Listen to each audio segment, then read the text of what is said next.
it's actually very hard to balance my time, especially that I'm working and I'm studying and I'm reviewing.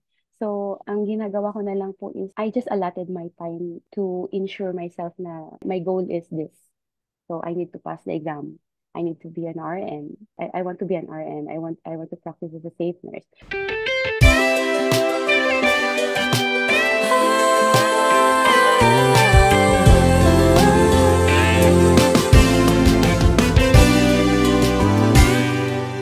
Welcome to iPass Online Review and Mentoring Academy. My name is John, and I'll be your host for tonight. Here at Hope Talk, we invite successful iPass Online Review candidates in the NCLEX to share their wonderful stories and learnings from their journey in achieving the goals of becoming registered nurses in the USA, Canada, and Australia.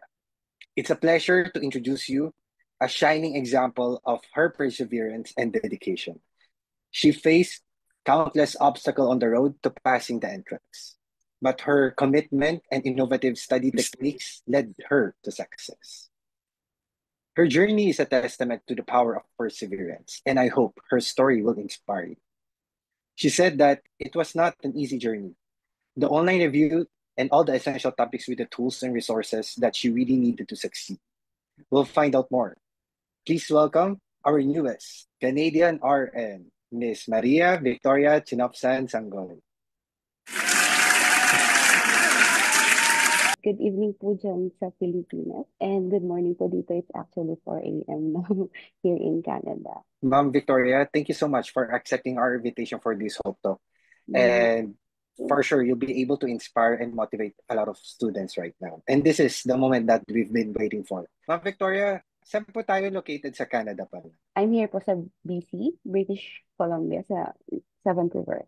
Thank you so much Yeah. na gumising ka na maaga for this Hope Talk, Yes. no? Sobrang Yes. na-appreciate po namin yan. Thank you. And Ma'am Victoria po, we are really excited to know your story in passing the NCLEX.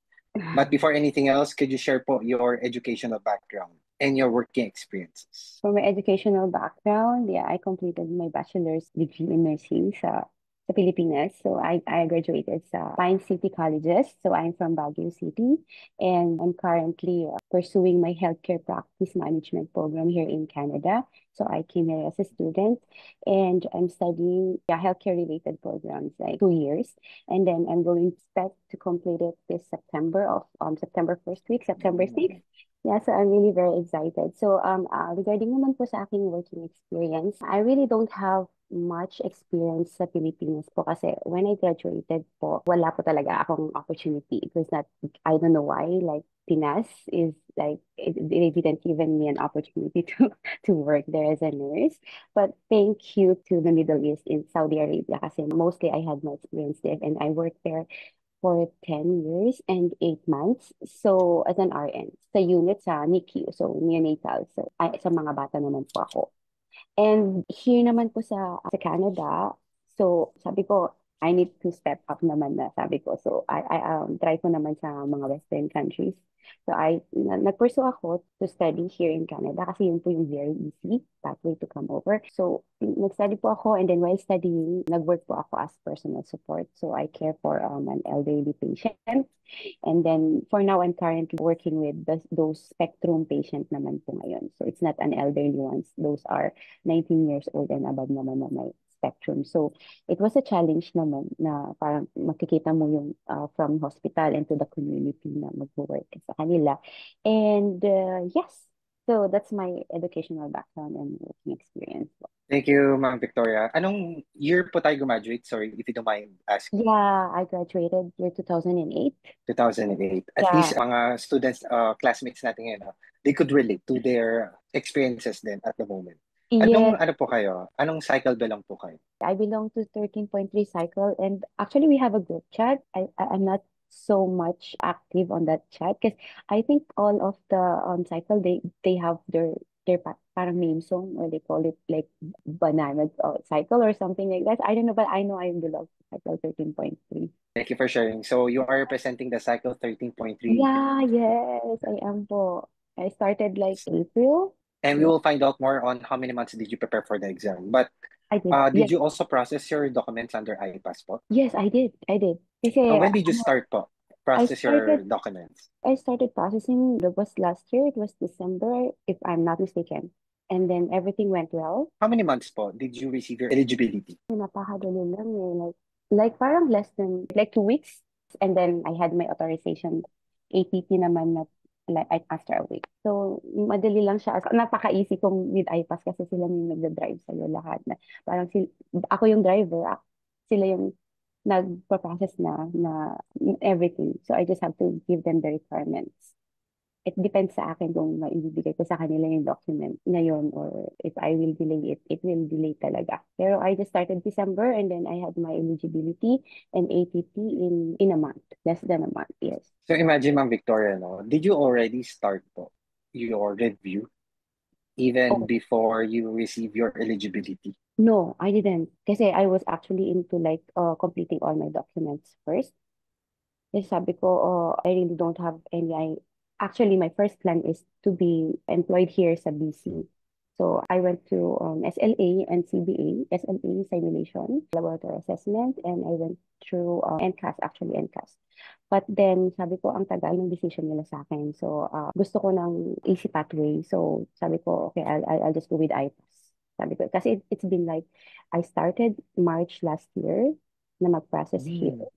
But then, lahat follow-up ko sa email as in super tagal.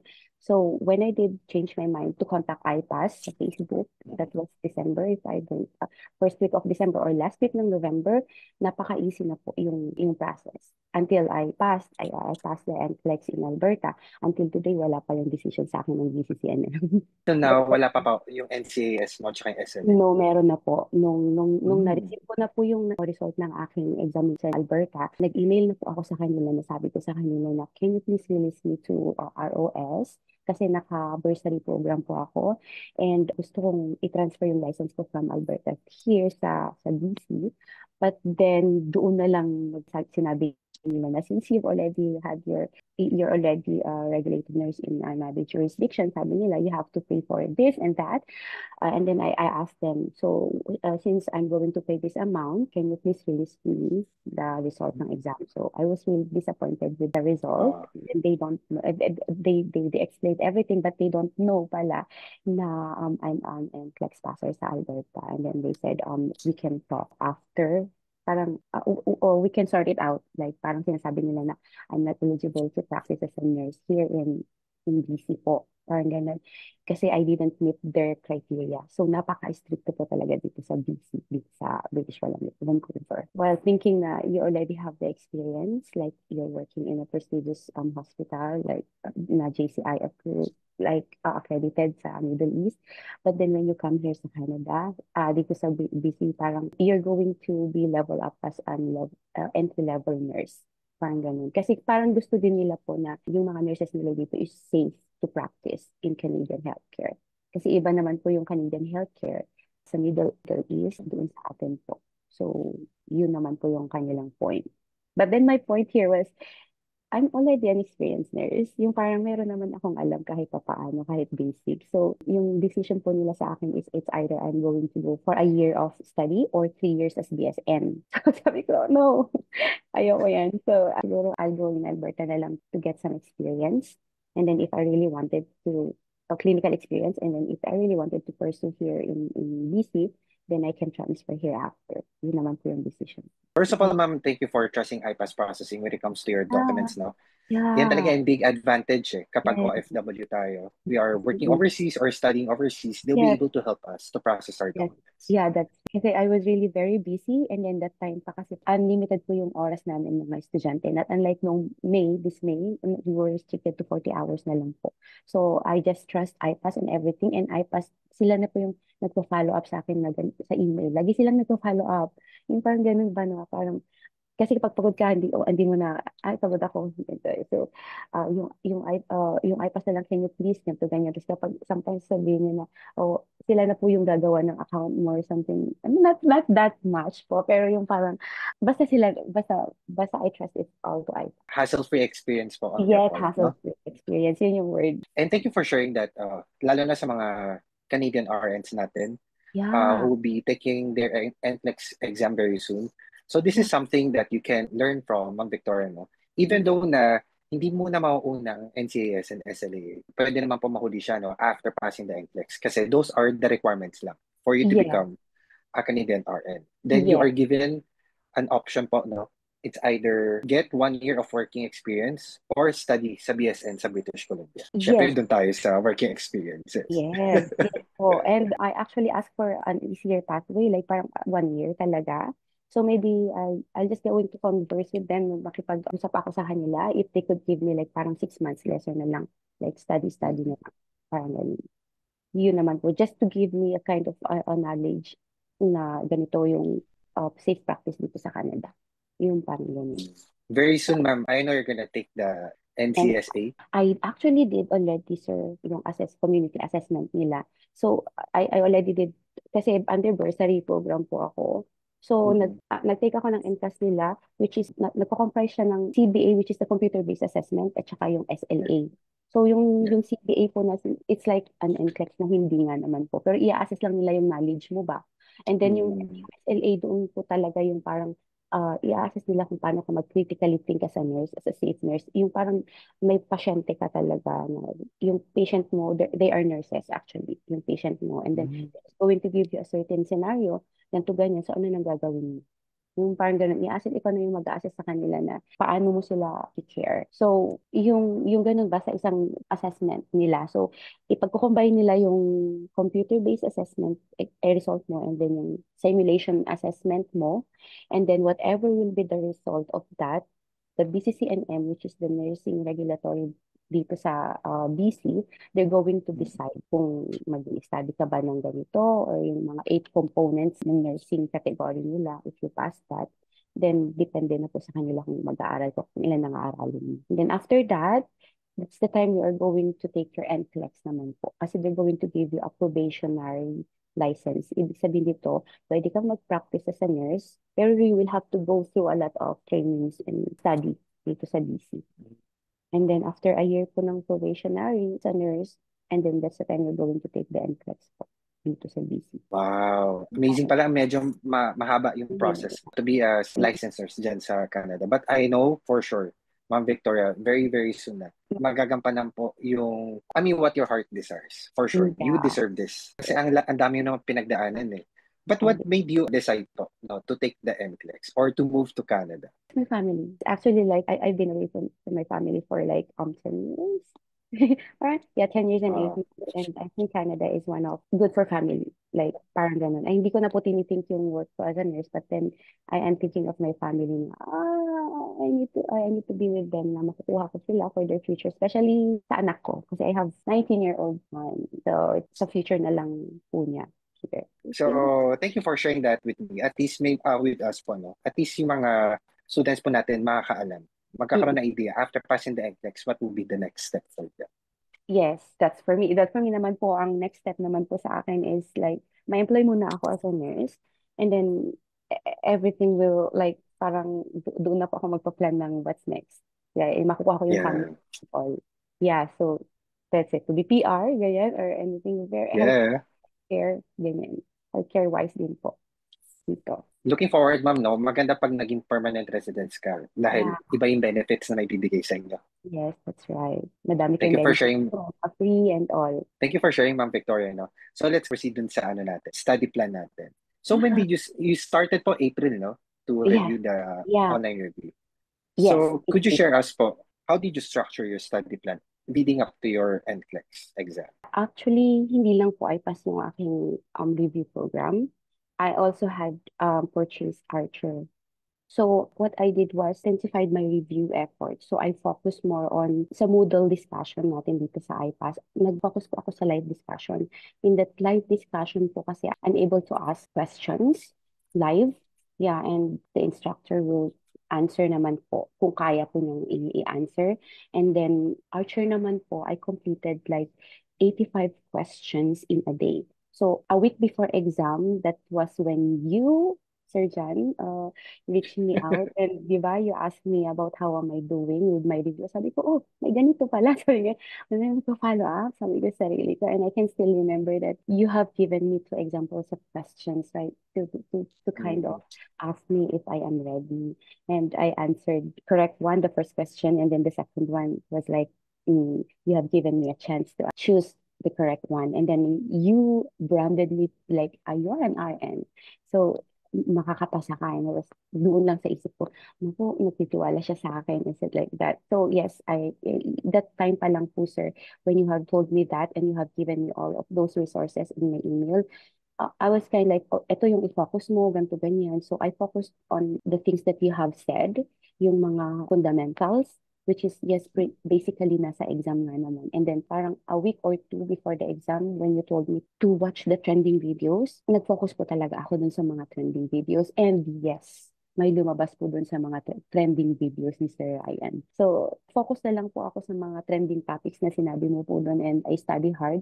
And yun po, concentrating. So, one of which is for you to be successful, firstly, as you have to concentrate naman po. Yung parang kahit na nandun ako sa school or nandun ako sa work, lagi po akong nakabrowse sa phone ko and I'm completing those 85 questions. And sometimes, naka-online pa rin ako, naka-headset ako pag papunta ng work, nakikinig sa module, parang ganyan. So, at least in a day, parang free time na hindi ako nagre-review. Even sa work, yung client ko po kasi is tulog pa, mga ganyan. So, I have like 3 or 4 hours na na answer ng questions and listening to the module, pati yung mga recorded ones. Yun, yung aking study habits and techniques. Yes. I could really remember, no? Ma'am Victoria, the moment that we talk about Yeah. your preparation for the NCLEX. Yeah. So, it's like, ano po eh, it's a good example of having a good teamwork. So, Yeah. syempre, i-assess muna natin yan. What's your, comfortable level on studying po? Let's say, how many hours can you commit in a day? Yeah. So, Yeah. doon natin ma-assess, di ba? On how Mm-mm. you're gonna proceed with your study in the future. Kasi may mga target dates talaga tayo, if you could Mm-mm. remember. So, Yeah. by this time, you should be doing your practice questions na and Yeah. all. And I'm really happy po, no, during the progress checking, we're able to assess if you are Yeah. ready or not. Mm-mm. So, Because that's really the advantage. the first time you contacted me, I remember twice po kayo nag-contact sa kanya. I think twice na, but then, and then sa mga message na lang. So, you asked me for how many hours I'm going to commit to my study and all. I can still remember that. Tapos sabi mo pa po yung parang calendar or you could or jot down the things na i-review mo in a day or in a week. Yung parang ganun po. And then I actually did that. Then nag-take down notes ako sa mga sinabi mo po and I did that all. Sabi ko, try ko nga ding maggawa ng calendar ko.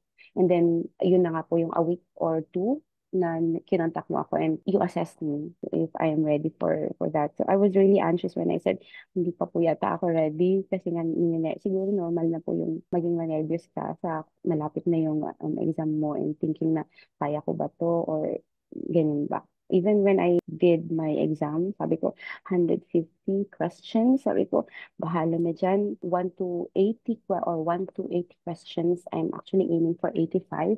But then, yung computer na-assess niya kung saan yung aking weakness. Like, Mhm. may mga basic, napakadali yung first questions. Ang dami ko pong mga NGN questions. Sa ano naman po, I am confident naman po na I am good sa mga NGN questions. But dun sa mga traditional questions, parang sabi ko nakakalito, very basic sila. Pero bakit ganito? Bakit pulmonary edema at saka yung congestive heart failure with pink throat disputum, ba't hindi ko alam? So, parang na-detect ng computer yung weakness ko na yon.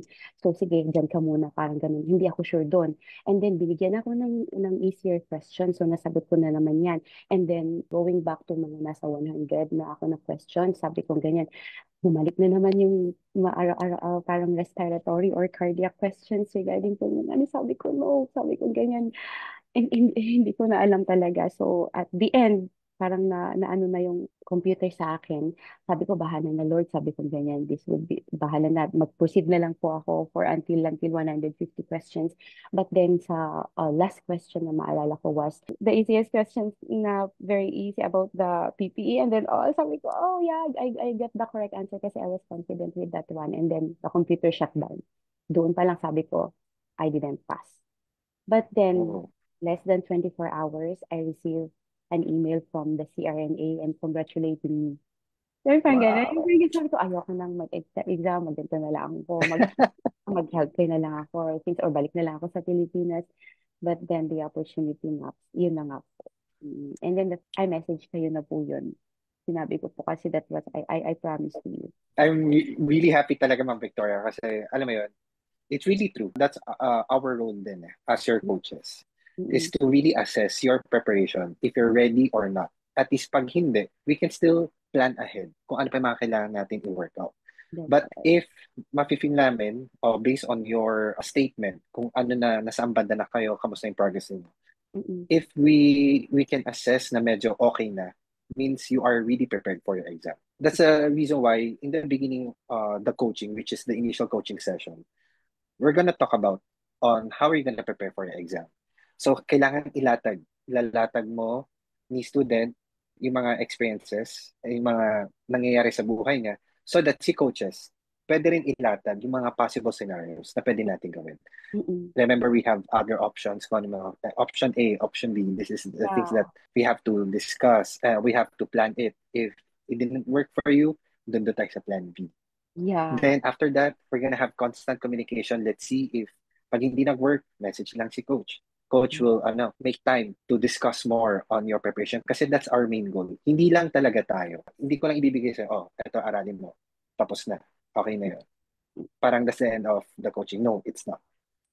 We're gonna Until give you everything that you need, di ba? Yeah, Ma'am yeah, Victoria, I agree ka know, dyan, yeah, ate? yeah. Yun naman po yung kagandahan sa iPad. Yeah, at Yes. kagandahan sa inyo kasi may follow-up pa talaga. Thank you so And much for highlighting this one, yeah, uh, Ma'am Victoria.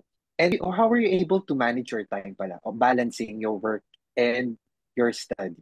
it's actually very hard to balance my time, especially that I'm working and I'm studying and I'm reviewing. So, ang ginagawa ko na lang po is I just allotted my time to ensure myself na my goal is this. So I need to pass the exam. I need to be an RN. I want to be an RN. I want to practice as a safe nurse.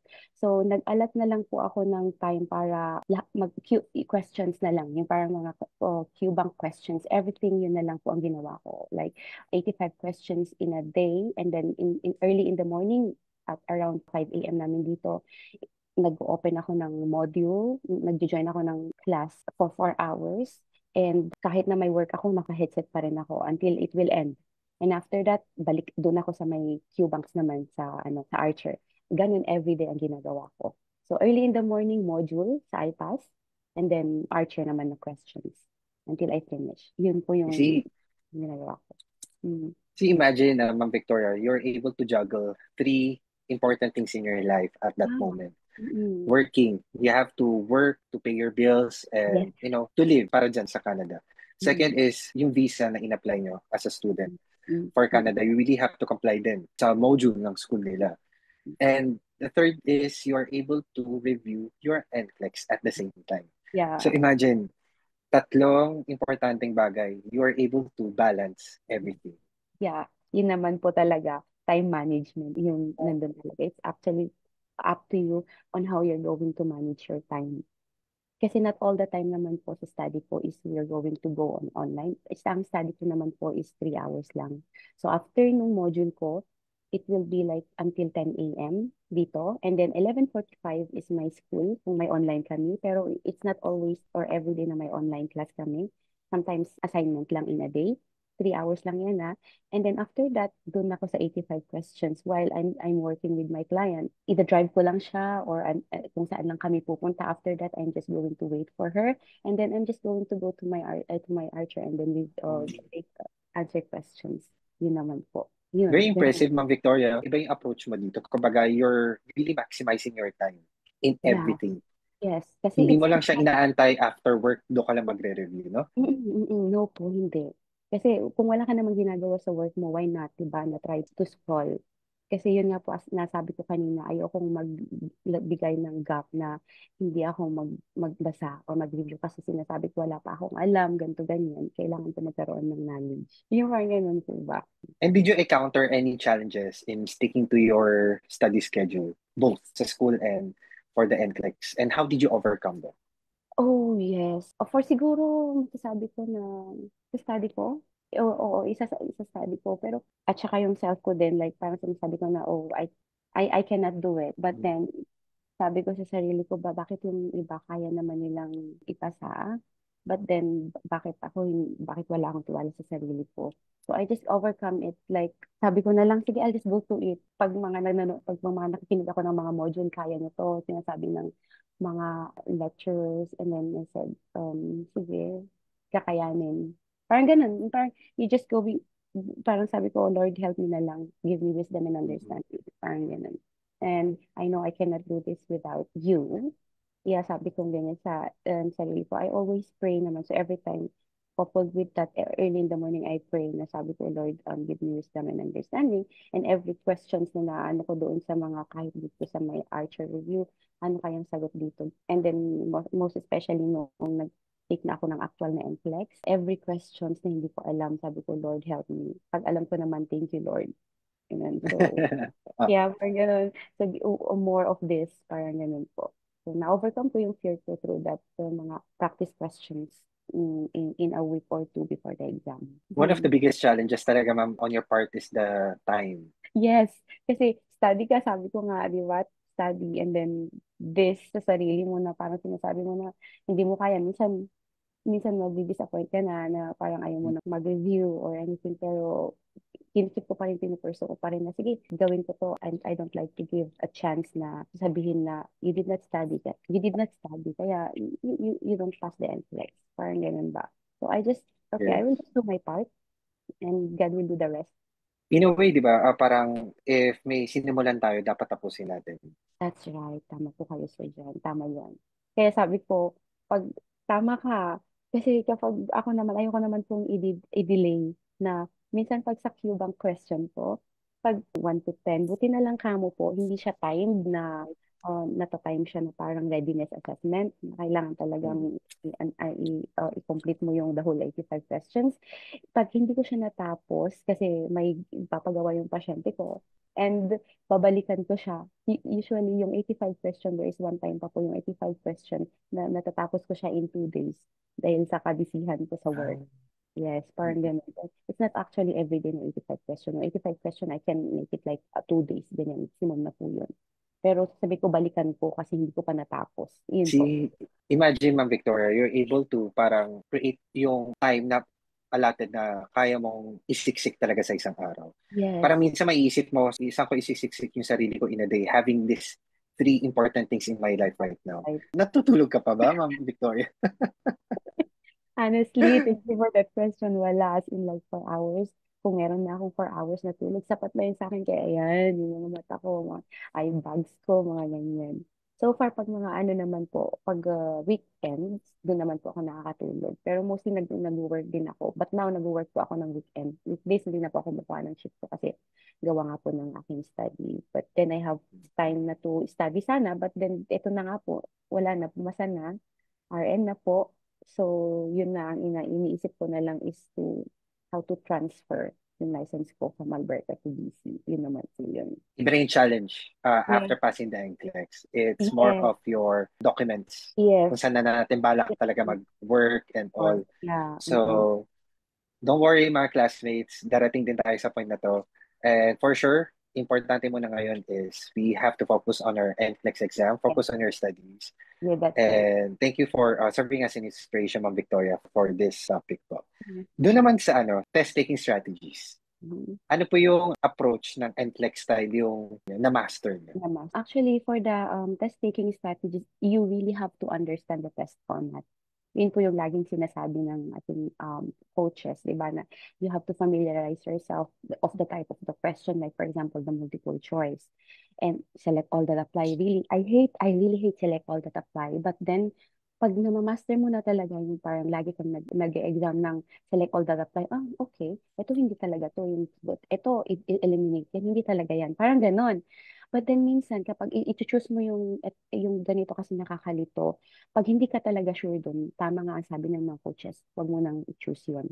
Kung alam mo yung sagot doon sa select all that apply, you really have, kahit isa lang o dalawang sagot select all that apply, yun yung natatak sa isip ko during the actual exam. And for bow tie, meron po talagang bow tie sa NCLEX talaga. So, na-master mo na yun eh. Parang easy ka na lang. Pag yun yung lagi mong ginagawa at sinasagot. And then, dapat alamin mo after that, dapat alamin mo din yung number ng questions na iaalat mo in a certain time. Kasi di ba ang goal mo is this, di ba? For that, paano pag hindi mo na-attend? Pag naka 150 ka pala, di ba?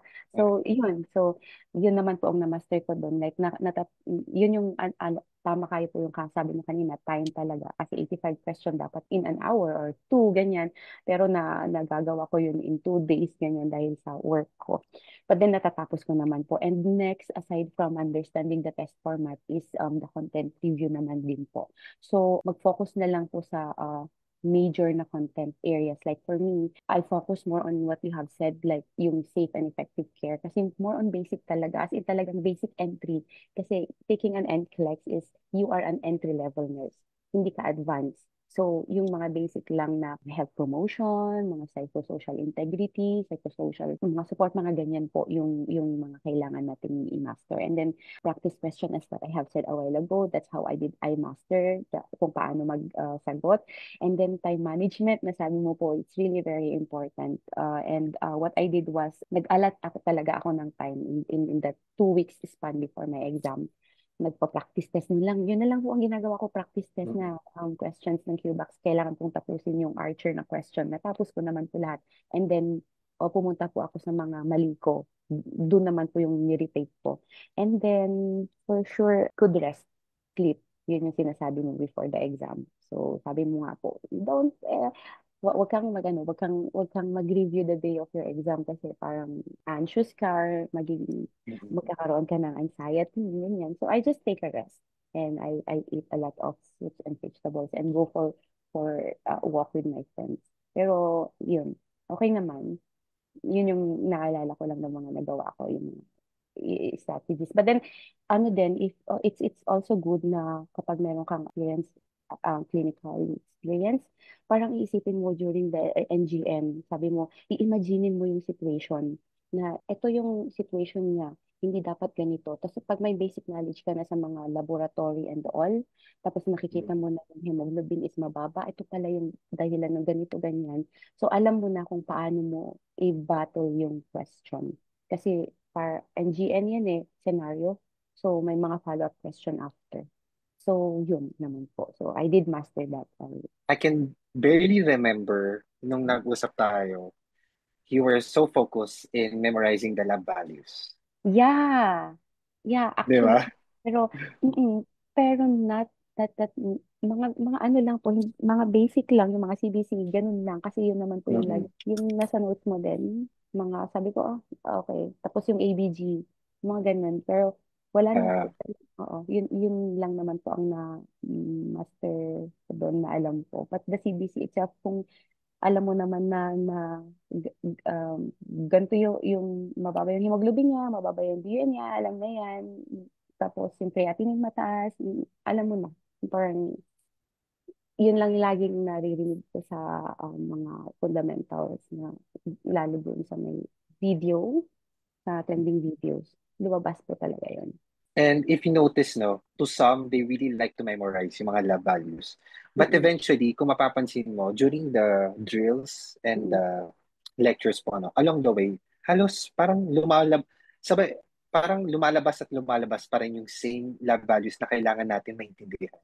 So mm-mm. in a way, hindi na natin siya na-memorize. We are more familiarized na Yes, dun that's sa right. lab Yeah. values na yun. Yeah, that's the term. You're familiarized of it na. Like, alam mo na to. Ganun. Yun naman po yung kagandahan mo. Yes. And I know na-mention mo before yung tier level examination dun sa practice test. Mhm. So how do you assess your own readiness naman for that? Actually, sa readiness test ko, as in, when I had my readiness, first I failed. Kasi sa Mm. time, na sabi ko, ay, ano ko muna to, i-delay ko muna to. I failed. The second time, nasa borderline ako. The third time, nasa borderline pa rin ako. So, yun yung sabi ko, sinasabi nila, you have to practice for the readiness test. I assess myself na, sabi ko, hindi pa yata ako ready talaga. Parang wala pa akong alam. Parang ganun. So, parang sabi ko, sa neuro, okay ba ako sa neuro? Parang nag-cephalocaudal assessment ako sa neuro, ganito. Mm. May alam ba ako sa mga ganyan? Sa eyes, heart, doon sa lungs. Lungs talaga, hindi ako nag-focus sa respiratory kasi I think alam ko na. But then, madidetect talaga yun ng, ano, ng computer kung ano yung kahinaan. Yun, Yeah. so sabi ko, ayun, dun talaga yung sabi ko, bagsak ako kasi yun yung sabi ko sa, pag after ng examination, bagsak ako kasi hindi ko nasagot yung ganito. Yun lang yung certain part na yun na hindi ko sure. But then, hindi pala ganun talaga. Hindi ko alam kung paano mag-work yung NCLEX, yung computer-based na, pinasa pala ako, ganito, ganyan. Yan. Pero I think to myself po talaga is I failed. Yun, I failed talaga. But then, napaka-overwhelming na malalaman mo na ako masa ka pala after all of the mga pinagdaanan mo. Kasi doon po kayo natututo eh. Kaya Mm. tayo nagpa-practice questions. We really have to watch yung videos or yung mga rationals ng practice test ng mga mistakes mo or even the correct answers. Yes, Kasi exactly. baka, di ba, nasagot mo ng tama pero mali pala yung rationalization. Oo. Minsan nga, kapag sa Archer, sabi ko, naku, ano bang rationale dito? Sabi ko, ganun. Bakit ganito na, ano, na, ito, nabigay yung rationale ng bakit ito yung tamang sagot. Bakit yung B, C, and D, they are not, sabi niya na hindi ito yung tamang sagot dito sa question na to. But then, dapat sabihin nila, parang ganun. Ano kaya, bakit ganito yun? Kaya ginagawa ko was, nag-online search ako. Ganyan. So, ano, why is this and that? Bakit ganito yung hindi sagot? So, nag-watch ulit ako ng video na regarding this topic kasi hindi ako confident doon. Binabalikan ko po talaga.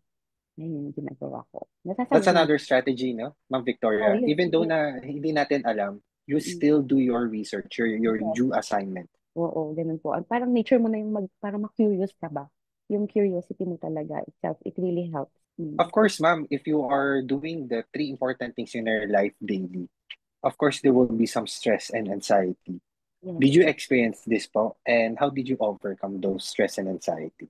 Yes, I just pray. Pray lang. Sabi ko, I'm anxious. Deep breathing for sure. But then prayer, it helps. Prayer, it helps. Sabi ko, I commit it all to you, Lord. Bahala ka na. I did my part. And whatever be the result, then I have to accept it. Parang ganun na lang. So, super anxious ako the day of the exam. Kaya ang ginawa ko pa rin talaga is just to sit down and pray.